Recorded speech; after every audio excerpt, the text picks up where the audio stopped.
Hi, this is Ted, and for the next hour, you'll be listening to a reading of articles and features from the New York Times on June 29th on the Niagara Frontier Radio Reading Service. And we'll start with this one. Voters think AI is terrible. In campaigns, it's everywhere. This is by Stuart Thompson. On a recent afternoon, Alex Bond was standing outside his home in York, Pennsylvania, ticking off the political issues of greatest concern to him. After gas prices and taxes, he named data centers, the massive warehouses that consume enormous amounts of energy to make artificial intelligence function. AI is terrible, said Mr. Bond, a 29-year-old account manager at a company that provides ankle monitors, and it's probably going to kill us all. He was speaking with a pair of political canvassers sent to Pennsylvania's competitive 10th congressional district at the recommendation of Janelle Stelson, the Democratic candidate, as part of an old-fashioned door-knocking campaign. What Mr. Bond didn't realize was that his comments would soon be processed inside one of those very AI data centers. After their chat ended, one of the canvassers, who was volunteering with Swing Left, a Democratic political group, recapped what Mr. Bond said into a phone app. That memo was then analyzed by an AI tool alongside hundreds of other memos from similar door knocks happening around the district. The AI tool synthesized what voters like Mr. Bond were saying, feeding reports that the campaign could use to tailor its messages and turn persuadable voters like him into supporters. Everything a person is saying is a data point, said Violet Kopp, one of the canvassers and Swing Left's organizing program manager for the East Coast. Republican and Democratic candidates and strategists who were once wary of AI tools or overwhelmed by them are now rushing to give their campaigns an AI upgrade. Those who do so could reap the rewards in the midterm elections in November and ultimately in the 2028 presidential campaign. Those who don't could fall far behind. But this seismic shift in how politicians run for office is also being met by pushback on multiple fronts, including from voters and campaign staffers who feel distrustful of AI and fearful about its potential to wipe out jobs, devour energy, and harm the planet. Polls show that Democrats are more leery of AI tools than Republicans, and progressive strategists have wrestled with how to deploy the tools in their campaigns without rattling volunteers or unionized staffers who are worried about losing their jobs. Republican strategists have said they get fewer complaints from staffers, though conservative voters still tend to feel concerned about AI. Political candidates are caught in the middle, more eager than ever to reap the benefits of AI while staying out of the political muck over its many costs. It's a political liability, said Eric Wilson, a Republican strategist and the director of the Center for Campaign Innovation, a nonprofit focused on encouraging conservative campaigns to adopt new technology. If voters don't like AI, they don't want to know what their candidate's campaign is using AI to do, stuff like draft memos or create press releases or edit videos. So you're just not going to see people bragging about it, but it is happening. AI generated videos and images are the public face of this overhaul. Spencer Pratt, a Republican who ran for mayor of Los Angeles in this month's primary, boosted his profile with help from AI generated content that mocked his opponents and created dystopian images of Los Angeles. He ultimately lost his bid. Behind the scenes, though, campaign managers and consultants have rapidly embedded AI into nearly every tool to analyze voter data, craft campaign materials, and write custom messages to microsegments of the electorate. A new survey published by the technology and politics newsletter Anchor Change showed that 87% of campaigners and strategists are using AI daily as part of their work. The tools are the focus of monthly conference calls by one progressive nonprofit, drawing hundreds of attendees who swap tops, who, swa- who swap tips on using AI to improve campaign operations or write targeted messages. Opposition researchers are likewise tapping AI to sift through campaign finance data and uncover potentially damaging storylines. American Bridge 21st Century, a Democratic aligned group, has used AI to help investigate about 250 Republican candidates and politicians and credits the technology for helping it dig into 17 Republicans in the House who are in relatively safe districts. AI is surfacing flags to humans who vet the projects, expand on them, and get them out the door, said Pat Dennis, the president of American Bridge. AI is a top priority for Kate Gage, the executive director of the Higher Ground Institute, a progressive incubator that pushes progressive groups to adopt new technology. Basically, my whole life right now is figuring out how to get campaigns to identify what the use cases are, she said. Ms. Gage's group plays host to hundreds of strategists each month during digital AI open mics, where they swap tips on how to overhaul old-fashioned campaign strategies with an AI twist. That burst of interest has fed an online database featuring nearly 100 distinct AI tools for writing campaign messages or managing voter data. One idea describes turning a policy brief into a week's worth of social media posts using ChatGPT and other AI tools. Ms. Gage said the tools have revolutionized political organizing, giving campaigns the ability to conduct more sophisticated research more quickly. The campaign for Saikat Chakrabarti, who ran unsuccessfully for the Democratic nomination in California's 11th congressional district, replaced nearly all the tools it would normally have paid for, from canvassing apps to phone banking software, with its own versions using AI tools coded by just 3 staffers. The push hasn't always gone smoothly. One progressive group said it has fielded angry emails over how AI is intruding into campaigns.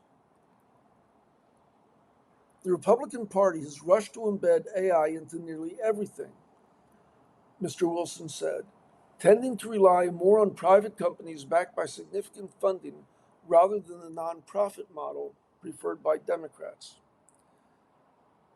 The parties have also taken different approaches to the technology itself.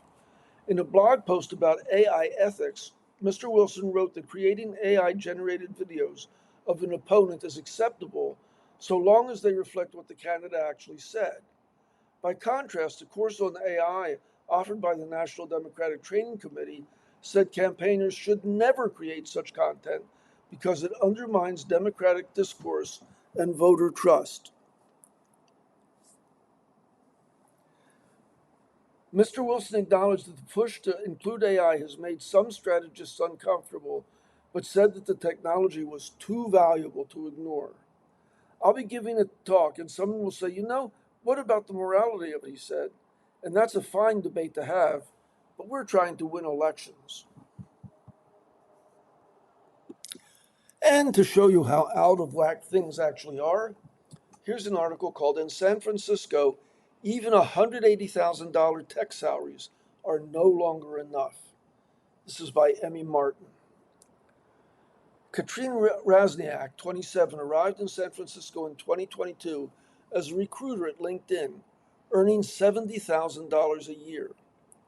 Her annual salary soared to $180,000 when she joined the software company Rippling to lead a team of account managers. Her partner, Adam Woodbury, moved to the city in 2021 and earns $185,000 as a software engineer. These days, even those 6-figure salaries are no longer enough to live in San Francisco. When Ms. Razniak and Mr. Woodbury tried to find a 1-bedroom apartment for under $5,000 a month this spring, they struck out. They looked at around 30 properties over 3 months, but all were too expensive and too in demand. At one listing for $5,200 a month, they found 30 people had added their names to a sign-up sheet within an hour of the open house. They ended the search. But even if they had found a place, a question lingered: whether a city where groceries and dinner with friends had become sources of financial concern was somewhere they could build a future. I don't feel completely hopeless, but I don't think I can stay in San Francisco, Ms. Rasniak said. Mr. Woodbury added at some point there was a slow transition where we both realized it just didn't make sense. Ms. Rasniak and Mr. Woodbury are not struggling by any conventional measure, but as a wave of artificial intelligence wealth is set to deluge San Francisco, even young tech workers who came to the city chasing the Silicon Valley dream have started to say an affordable future feels increasingly out of reach. That's because as the AI companies OpenAI and Anthropic, both with headquarters in San Francisco and valued at nearly $1 trillion, prepare to go public, an AI elite has emerged that can outspend either other tech workers. The two companies, along with Elon Musk's newly public SpaceX, could mint more than 20 new billionaires among current and former employees, according to an analysis by Sacra, a private market research team. I feel a little bit like I'm not good enough to live here anymore because I don't work in an AI company, said Mr. Woodbury, even though his salary puts him roughly in the top 20% of American households, according to Census Bureau data. Mr. Woodbury recently moved to Carnelian Bay on Lake Tahoe, California, which is less expensive. Ms. Rasniak remains in an apartment in San Francisco's Haight-Ashbury neighborhood, which she shares with two roommates and for which she pays $16.50 a month. They're making the long-distance relationship work. Sorry about that cough. It's just out of control. San Francisco has long wrestled with affordability, but the issue has been magnified as OpenAI, Anthropic, and other startups have attracted a flood of AI workers. The overall cost of living in the city sits 65.6% higher than the national average, according to the latest data from the Cost of Living Index. Housing leads the markup. San Francisco's median home price topped 1.7 million in April, according to a report by Redfin, so far above the national median of around $450,000. And in the last few months, the city's average apartment rent surpassed New York City's to be the nation's most expensive, reaching $3,827 a month. It's a pressure cooker and it's heated up really fast, said Nigel Hughes, a senior researcher at CoStar. The apartment vacancy rate in some of the city's most sought-after neighborhoods, like Marina District, Pacific Heights, and south of Market, has fallen to roughly 3%, down from about 13% in 2020, and new construction has stalled. Rising property prices are compounded by other factors. Utilities cost about 41% more in San Francisco than the national baseline. Transportation runs roughly 43% higher, and groceries cost about 19% more. And it is increasingly hard to keep up with the Joneses, or in this case with Sam Altman, the chief executive of OpenAI, and Dario Amodei, the chief executive of Anthropic. The mean annual pay in San Francisco was $196,000 last year, up from $153,000 in 2020. Ted Egan, the city of San Francisco's chief economist, said high earners had always weighed whether to accept the city's trade-offs or leave for somewhere with a yard and a garage. What's new is scale. When Uber went public in 2019, its valuation was $82 billion. OpenAI and Anthropic, he said, are estimated to be more than 10 times that.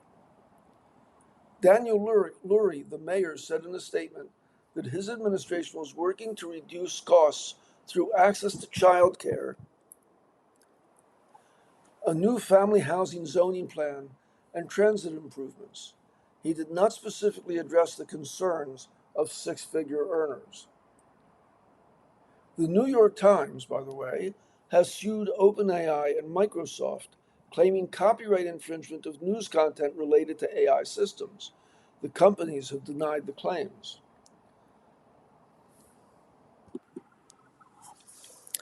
And I should add here that you're listening to a reading of articles and features from the New York Times on the Niagara Frontier Radio Reading Service. And as long as we're into craziness, here's an article. $22,000 per hour Assistants use a legislative loophole to out-earn surgeons, by Margaret Sanger Katz and Sarah Cliff. It takes a surgeon around 3 hours to remove a cancerous prostate gland. Most sit behind a console, using joysticks to control a surgical robot with tiny clamps, scissors, and other tools on its 4 arms. An assistant stands at the bedside to place the robot's arms, suction out fluids, and swap instruments at the surgeon's instruction. For these services, the standard fee paid by most health insurers is 16% of the surgeon's earnings.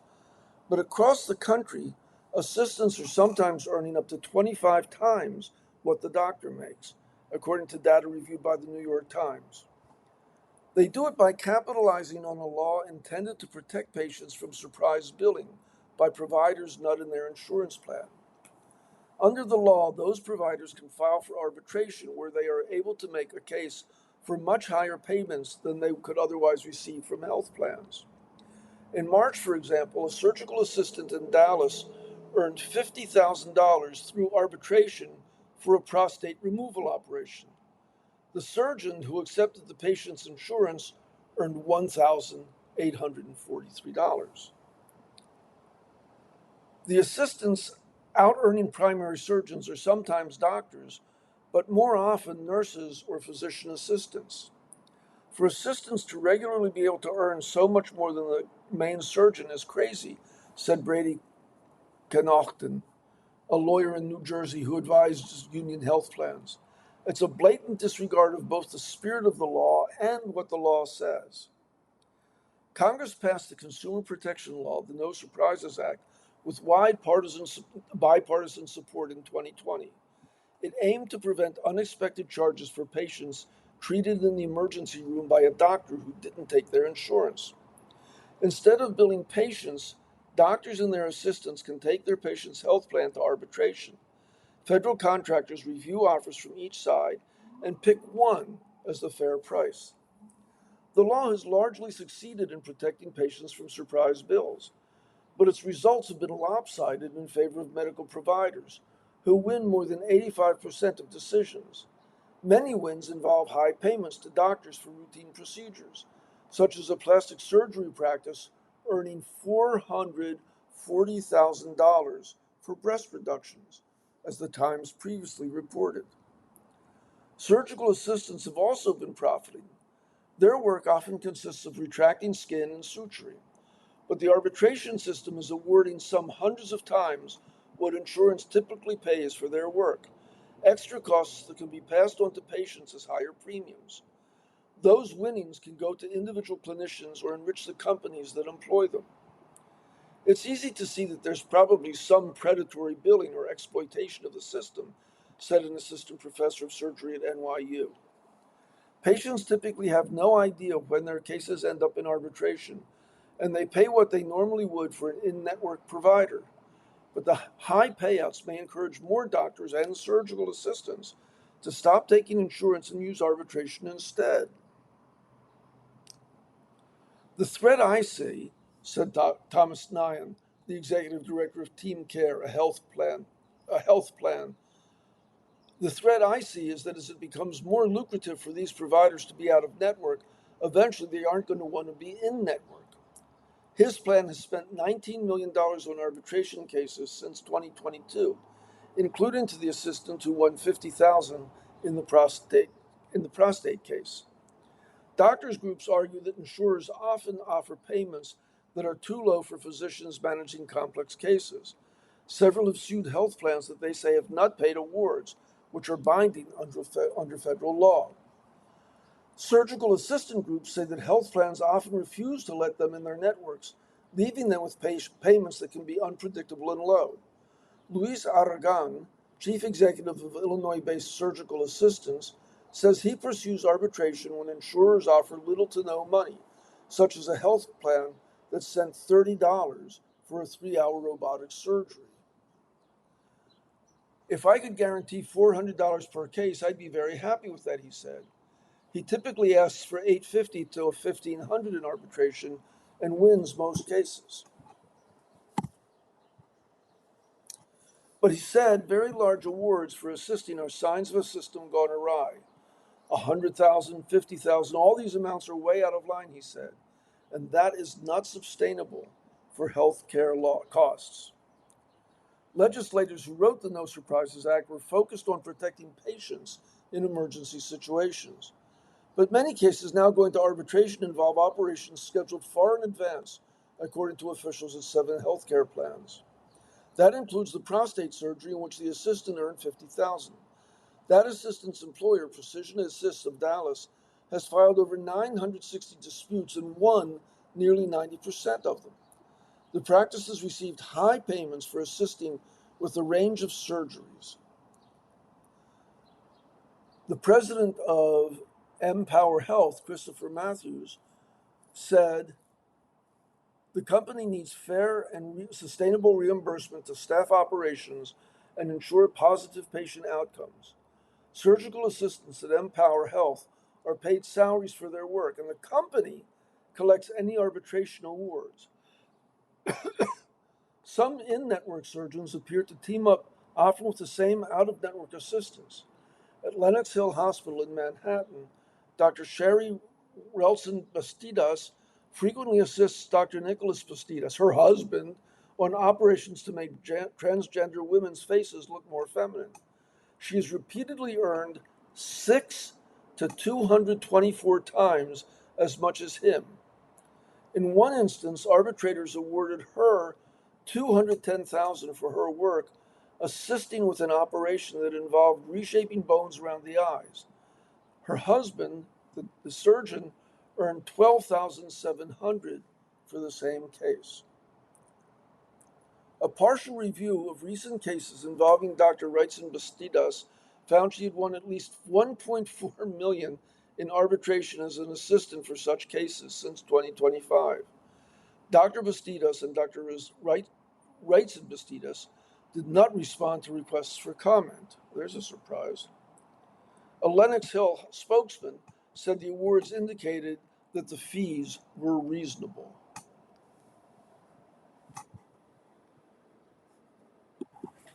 And now we'll move on to another subject.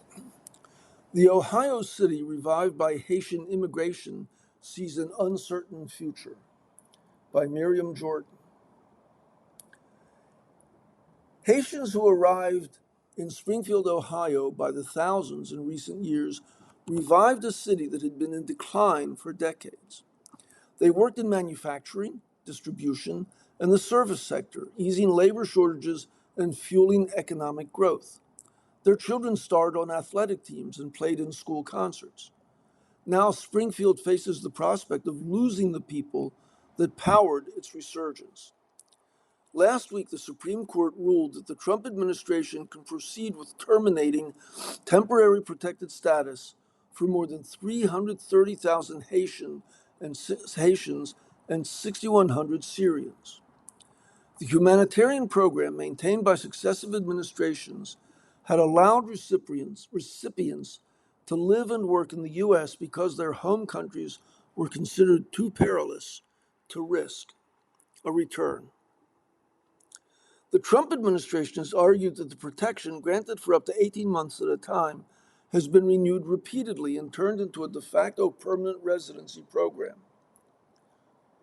The court's decision threatens to transform Springfield into ground zero for what some legal scholars are calling the first mass de-documentation of immigrants in modern American history. The city of 60,000, including more than 10,000 Haitians, could become the target of a major enforcement operation. American residents are preparing to protect Haitians, with some making plans to care for their Haitian neighbors' native-born children, and even to hide and shelter immigrants who remain. The Supreme Court decision is not just a tragedy for Haitians, it's a tragedy for Springfield, Ohio, said Carl Ruby, pastor at Central Christian Church. We went from being one of the fastest shrinking cities to one of the fastest growing cities in America. This undoes all that progress. And on a more prosaic level, it threatens the Springfield High School soccer team, whose co-captain was Haitian. Other Haitian students were often on the starting 11 last season when the team had its best record in years. The Haitians brought skills and talents and made our team better, said Emerson Babian, an American player. If the Haitians had to leave Springfield, it would be devastating, said the rising senior. Skill, morale, and friends would be gone. But the Supreme Court freed the administration's hand with a 6-3 ruling split along ideological lines, holding that federal courts have no authority to review TPS terminations by the executive branch. The decision handed Trump a significant victory. While the case specifically addressed Haiti and Syria, it established a precedent that would let the administration dismantle the program for nearly 1.3 million TPS recipients, including those from Afghanistan, Somalia, South Sudan, and El Salvador. Many have been in the United States for years. Haitian migration to the U.S. surged after a 2010 earthquake devastated the impoverished country. It accelerated again following the 2021 assassination of its last president, which unleashed gang violence, deepened instability, and pushed the state to the brink of collapse. After initially settling in established enclaves in South Florida, Boston, and New York, Haitians began dispersing in search of opportunity. Thousands moved to Springfield between 2020 and 2024. Once an industrial powerhouse, the city between Dayton and Columbus had fallen on hard times as manufacturing migrated overseas. Springfield had shed more than a quarter of its population since the 1960s. Equipped with work permits, thanks to their protected status, Haitians assembled car engines at Honda, operated robots at Amazon, and packed salads at Dole. They were welcomed by Republican leaders and business executives who had invested millions after being lured by the city's revitalization plan. These Haitians were working and contributing to our community and economy, said Ohio Governor Mike DeWine. Haitians wove themselves into the fabric of the city. They filled church pews, bought new homes, and renovated old ones. Their children played in high school recitals and became soccer stars.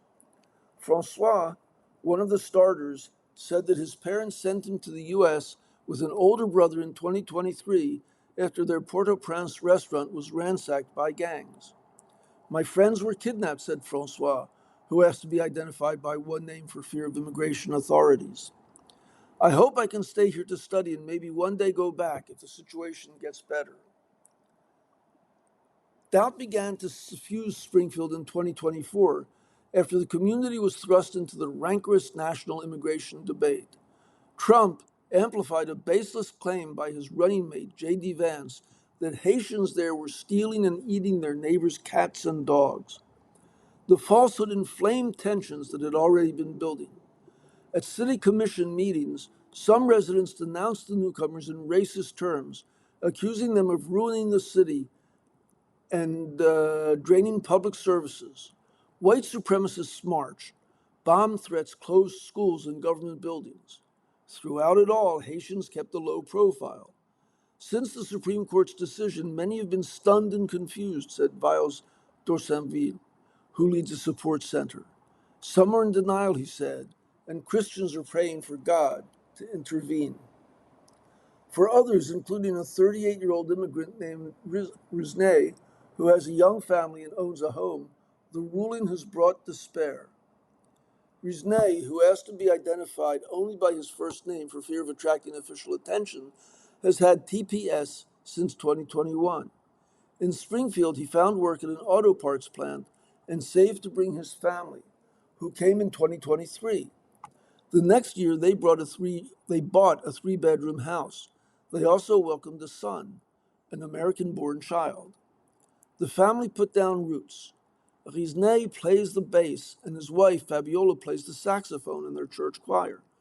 Fabiola, a nurse in Haiti, recently passed her U.S. licensing exam.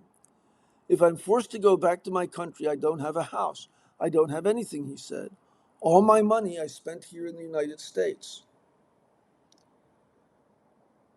Sadrak Delva, A Haitian real estate agent said that he had closed on more than 15 homes bought by Haitians since last month, reflecting the community's cautious optimism. Quick break. You're listening to a reading of articles and features from the New York Times on the Niagara Frontier Radio Reading Service. Mr. Delvo, who has lived in Springfield for 6 years, said he had entered the country lawfully and has a pending asylum claim. His daughters, 12, 7, and 4, take swimming lessons. The eldest is learning the violin. His wife, Gerda, is a nurse at the main hospital. They had been thinking of buying a bigger house, he said, but the TPS decision was making him uneasy. Even I am concerned about our future here, he said, and his 2 younger girls were born in the United States. Several American residents said that they favored better management of immigration, but that the administration would be going too far if it began roundups. I understand the need for laws around immigration and border control, said Luke Taylor, a software developer, but the Trump administration should do a serious evaluation of conditions in Haiti. Haitians have been here legally, Mr. Taylor added. Many have American children. Ben James, who has a special needs child, said that he had seen Haitians at Family Services Center. If your protected status is up, that's it, he said. But if children are going to be separated from their parents, I disagree with that. These are human beings. Amid the uncertainty, a loose network of Springfield supporters of Haitians has sprung into action. And here's a photograph of a number of people wearing shirts that say, "Love thy neighbor, protect thy stranger. Springfield, Ohio is U.S." Central Christian Church, which started a group called G92 after the ancient Hebrew word ger for stranger, organized a City Hall rally to protest the court decision on Thursday. We are not lying down. We have been planning for this for 18 months, said Jen Casto, an activist who spoke at the event. Several churches have lists of congregants willing to care for American children of Haitian parents who are detained or deported. A rapid response group has been formed, and members are planning to drive through the streets and alert people about immigration agents if raids occur.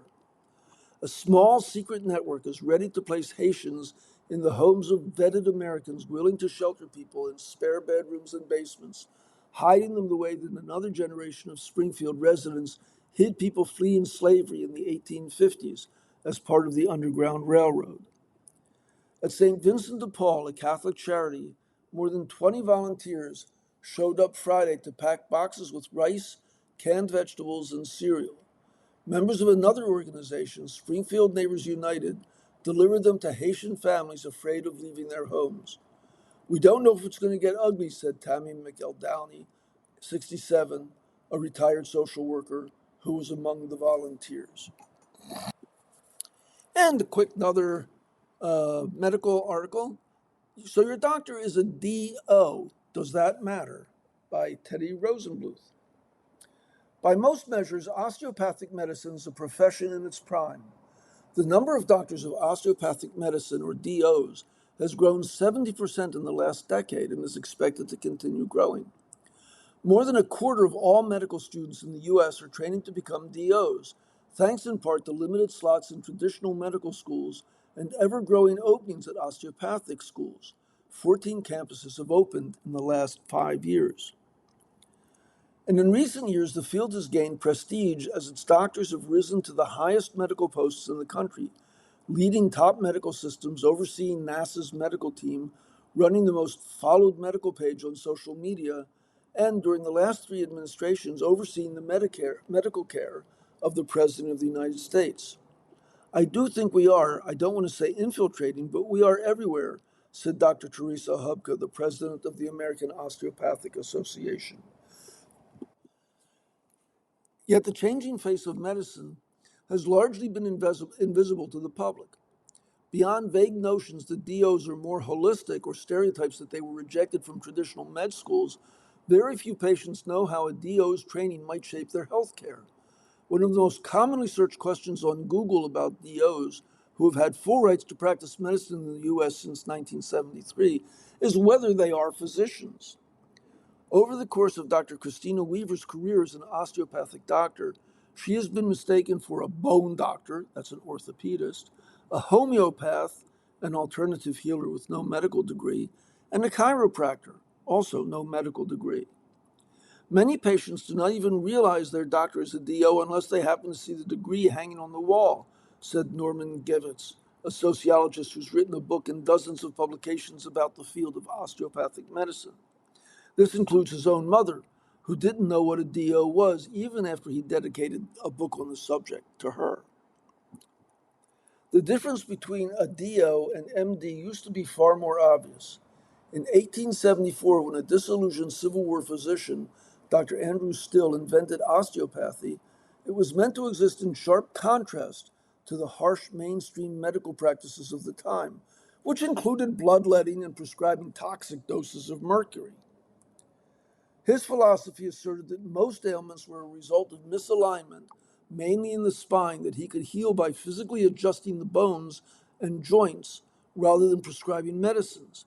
His methods quickly gained popularity as word spread of his miraculous healing abilities.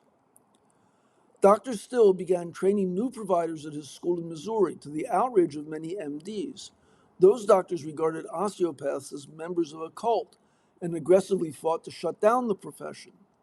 But over the next century, the rift between the two medical philosophies began to narrow, as osteopaths began prescribing medications and practicing surgery. By the mid 1970s, DOs were licensed physicians in all 50 states. Today, the distinction between DOs and MDs is much fuzzier. DOs still attend separate medical schools, but their curriculum covers much of the same ground, and many take the same board exams. As of 2020, DOs and MDs attend the same residency programs where doctors get hands-on training in their chosen specialty. I think we're more the same than we are different, said Dr. Weaver, an associate dean at A.T. Still University's School of Osteopathic Medicine in Arizona. And despite lingering stigma about osteopathic medicine, the comedian Hassan Minhaj has likened DOs to the off-brand soda RC Cola. Research has found no significant differences between the professions when it comes to hospital readmissions, death after hospitalizations, surgery outcomes, or other patient metrics. While vestiges from Dr. Still's original philosophy are still incorporated into modern training, students spend roughly 200 hours learning a hands-on approach for diagnosing and treating various ailments called osteopathic manipulative treatment. Most DOs say they don't use these techniques. Dr. Anita Scaria, a primary care physician at UNC Health in North Carolina, said a DO's more holistic approach to care, that is, asking about a patient's life stressors or nutrition, might once have distinguished her from MD colleagues. But even that has faded as more medical institutions recognize that social factors and lifestyle can shape a person's health.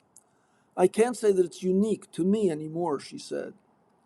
What has remained distinct is where DOs work, disproportionately in rural areas and in primary care practices. Today, nearly 60% of DOs are primary care providers, a far greater share than those with MDs and osteopathic medical schools produce, and I'm sorry, a far greater share than those with MDs. And osteopathic medical schools produce many more rural doctors than MD programs. The reason for this difference depends on who you ask. One explanation often offered by MDs is that primary care training programs have higher acceptance rates than those for higher paid specialties like surgery or anesthesiology, and jobs in rural markets are less competitive. But many DOs say that caring for communities that have been historically neglected by the medical establishment is a central part of the osteopathic philosophy. This is evidenced by the fact that most osteopathic medical schools were built in rural or medically underserved areas, like Kirksville, Missouri, Harrogate, Tennessee, and Detroit. Defining what makes osteopathic medicine distinct is more than an academic exercise. It's an existential problem for osteopathic medicine. Without that sense of distinctiveness, the profession may die from within, said Dr. Gevitz. As it stands, the United States is the only developed country that trains two separate professions to act as fully licensed physicians, and standalone osteopathic hospitals and residency programs have already been absorbed into MD institutions. Dr. Gevitz said that doctor of osteopathy, medical schools, or even the degree itself could one day be completely overtaken by traditional medical degrees. Dr. John Licciardone, a researcher at the University of North Texas Health Science Center, who has published several papers on the profession, doubts that many rank and file DOs would care about being lumped together with their MD peers. As the field has expanded, more and more doctors of osteopathic medicine seem perfectly content not to stand out from the crowd, he said. They just want to be physicians. And now here's an opinion piece by Frank Bruni called Donald Trump's Love Language. No one hates like President Trump. He hates expansively, ornately, aerobically. He hates in sprawling speeches in the middle of crowds in the middle of the day. He hates in social media expectorations and lonely moments in the dead of night. Most of Trump's talents are exaggerated or invented, usually by him. They're his they're his con. Hate is his core, and he's an undisputed master at it. But I want to talk about Trump and love. That relation reveals just as much. Love jumped out at me from his loopy interview with Kristen Welker of NBC News several weeks ago, when he traveled a familiar arc from delusion to diatribe to meltdown. Along the way, he loved. I love the farmers, and the farmers love me, he told Welker. Then went on to explain that during his first term in the presidency, he'd funneled many billions of dollars to farmers. They never had a payday like that, he said, and the farmers loved me. It was that simple, that syllogistic. If love, it's love is transaction, a contract, a pact. I'll stroke your back lightly if you give a deep tissue massage to mine. We'll call that love. Nothing in Trump's life comes any closer to it. This evangelist of hate mentions love all the time, but not in stirring ways, not with exalted connotations.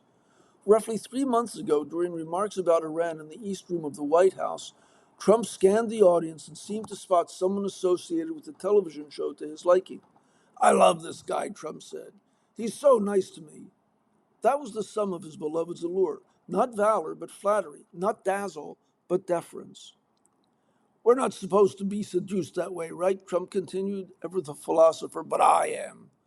When somebody's nice to me, I love that person. Even if they're bad people, I couldn't care less.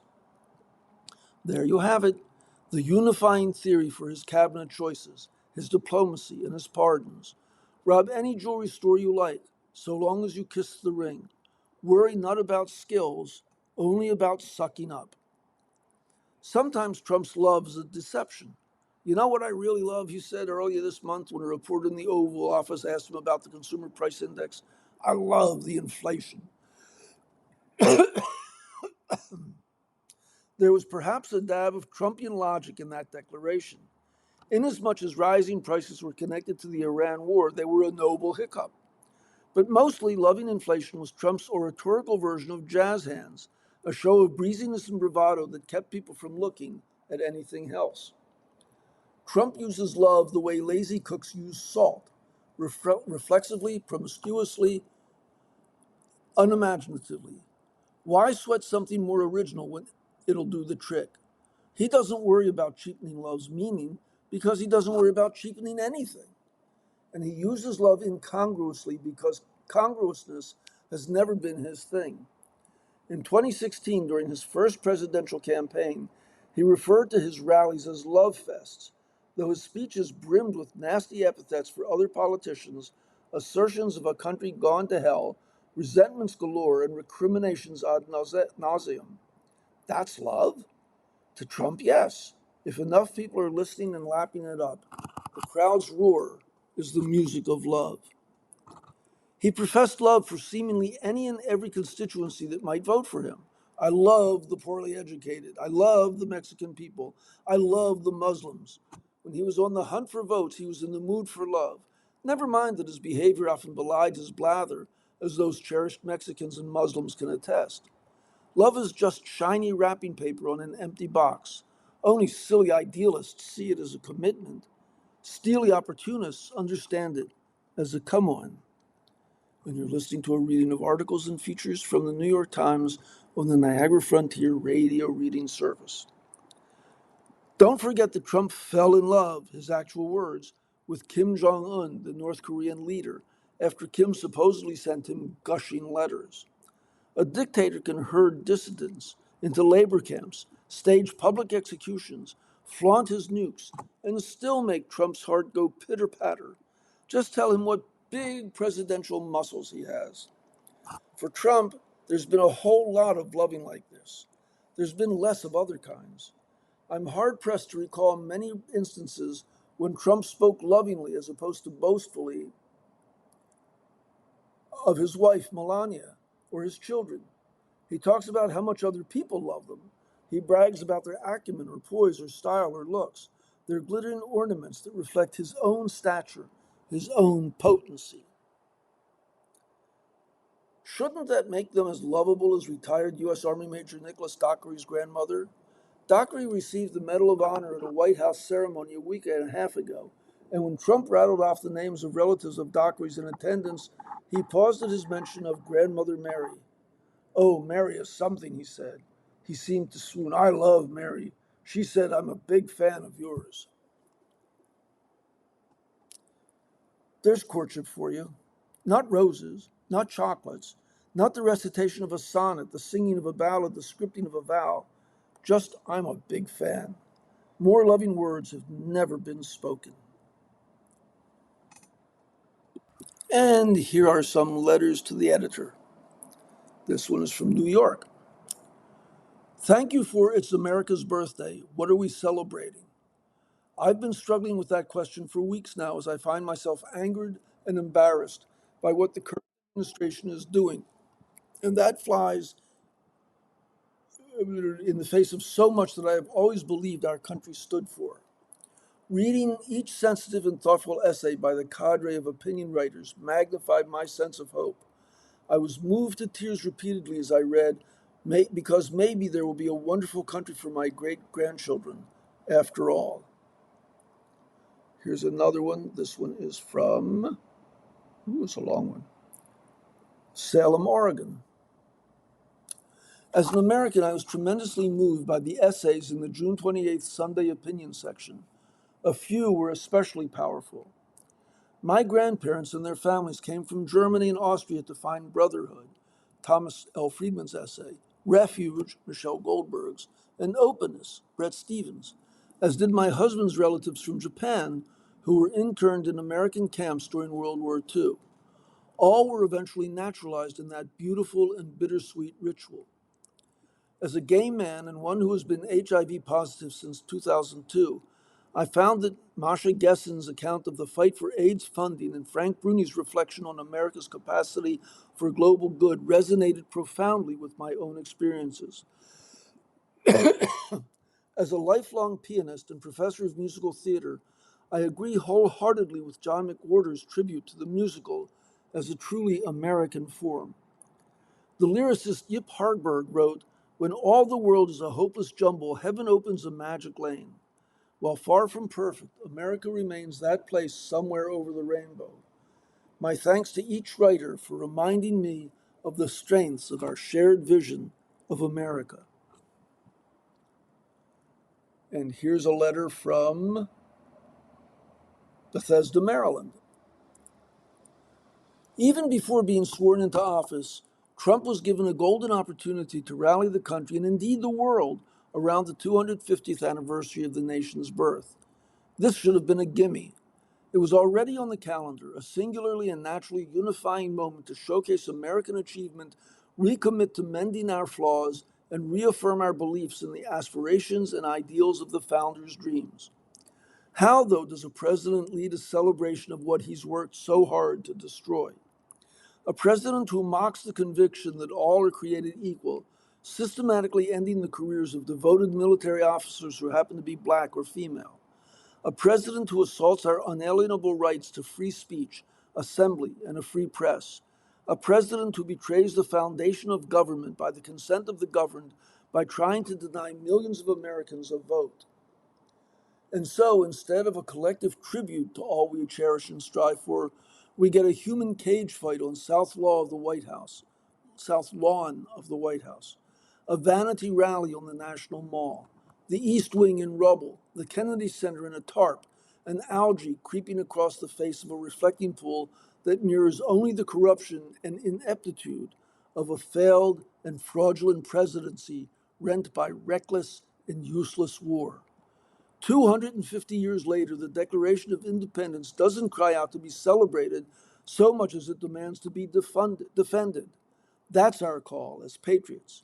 That's our charge as American people on this 4th of July and always. And now here are a couple of letters about Trump's picture on the $250 bill. Left unsaid in Trump's latest headlong effort to honor himself by having his face placed on a $250 bill is that few people, the ordinary working people who helped put him in office, will have any practical use for a denomination of that size.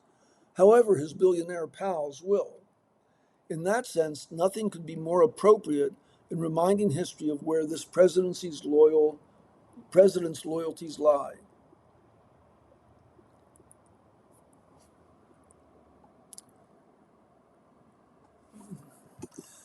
And for your amusement, I hope, here are some comments from late night television on the Great American Fair. The fair has everything, Jimmy Fallon said. There's a giant Ferris wheel, there's a carousel. They even have a Trump approved rating roller coaster, which has the biggest drop in history. And this is fun. They also hired Trump's doctor to guess what you want your weight to be. 150? Sure. If that's not all, they even have a petting zoo with some of the animals Trump named during his last cognitive test: horse, duck, stripy horse.